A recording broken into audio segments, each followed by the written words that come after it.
Some people are simply a joy to be around. The conversation flows effortlessly. You laugh. You feel genuinely interested. You find yourself looking forward to seeing them, and you leave them feeling like their company was a valuable use of your time. Obviously, this connection has something to do with how much you have in common, but I think there's more to it than just that. I think they have a secret ingredient. Understanding your mindset.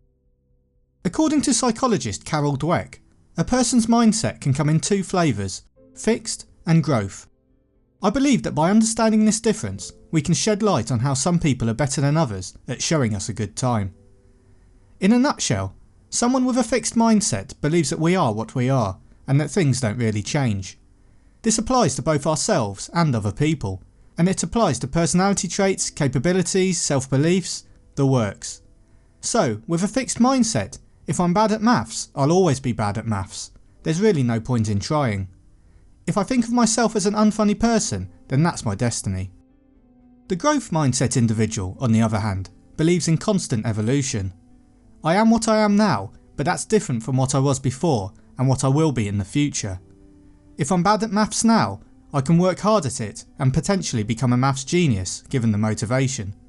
If I'm not very funny now, I can practice my joke telling skills and have them rolling in the aisles one day. It's just a matter of effort. Some people tend towards a fixed mindset and others towards growth, but of course it's not entirely binary. Many of us will shift between the two outlooks depending on our situation.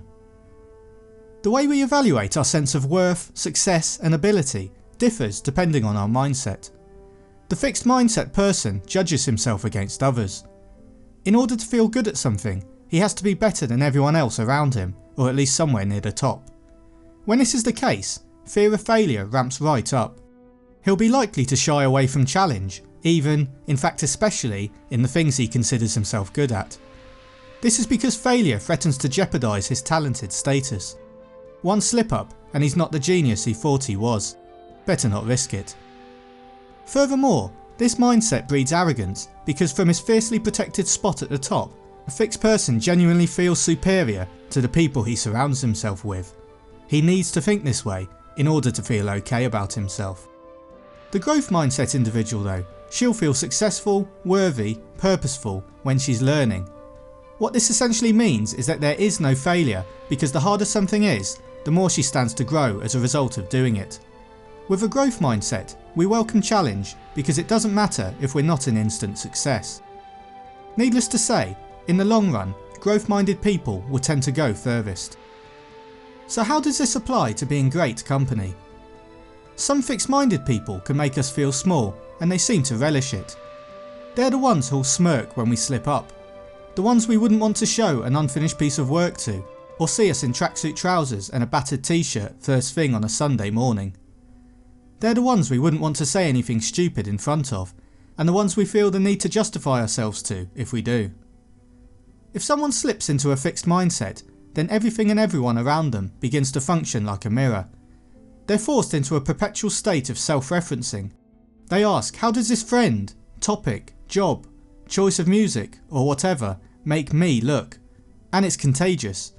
Like a bitchy competitive group of schoolchildren, everyone around can end up falling into an uncomfortable pattern of one-upmanship, and that gets ugly. So a fixed mindset friend can be an uncomfortable person to hang out with because their fixedness is catching. They handicap our growth. The anticipation of judgment causes us to take a defensive stance, and because we're in a state of protection, we hold ourselves back. We can't take risks when we're under threat. We can't stretch ourselves when we're fearfully clinging to a sense of worth which seems to be under fire, so we feel that we can't learn around these people. The really good times happen with those who make us feel comfortable to explore. When we're with them, we're present. A freedom to engage develops out of a liberation from any need to check in on ourselves. If someone is in a growth mindset, we can sense their abandonment of the concept of failure, and so we can be infinitely more comfortable in making our own mistakes.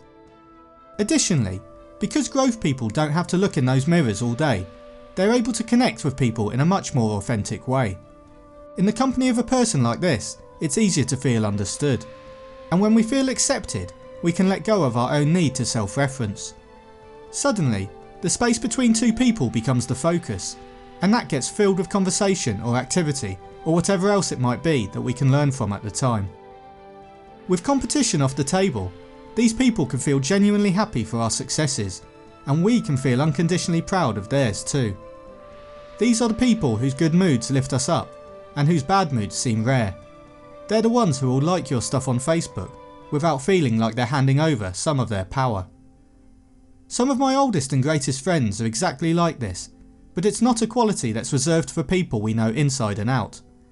We can sense it in a person the moment we meet them, and it's not just because they pander to us either.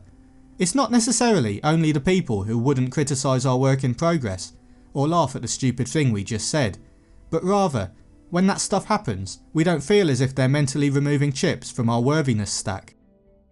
For people living in a developed world, at least those of us whom basic survival isn't an enormous challenge, our deepest worries seem to spring from a question regarding our adequacy, our good enoughness. But good enough for what? When you really ask yourself that question, it usually boils down to other people in one way or another. At the root, our greatest fears concern our likeableness, our lovability, and it's those fears that can freeze us into a fixed mentality. So there's a sad irony to all this. Although fixed people can come across as arrogant and superior, it's probably a deep and sometimes unconscious insecurity about themselves which forces them to behave in that way. What this means is that the people who compete with others are usually doing so out of a desire to feel worthy of those same people's admiration, love or attention. But of course, by striving for connection in this way, they're far more likely to achieve the opposite. So you can be truly great to hang around with when you're okay with yourself as an evolving entity. Be comfortable with the fact that you're growing, not grown. What I'm not saying is that you have to be 100% self-assured to be fun to know. That would be a big ask, and overconfidence is usually a trait that belongs to the fixed category anyway. It's more to do with being comfortable with your vulnerability. It's about being able to let your guard down because you know that your weaknesses don't define you. If mindsets are contagious, then there's no real way to know who first caught the fixed bug in any relationship. It could have been them who started it, but it could also have been you. Awareness of this in yourself means that you have the potential to share out the antidote instead. By adopting a growth mindset, you can put a stop to the epidemic and inspire others to grow with you. So take yourself less seriously because your imperfections are the things that people really connect with. Learn to laugh at yourself and enjoy the fact that others can do the same. Be the student, not the teacher. Ask questions when you don't know something and don't worry so much about things up.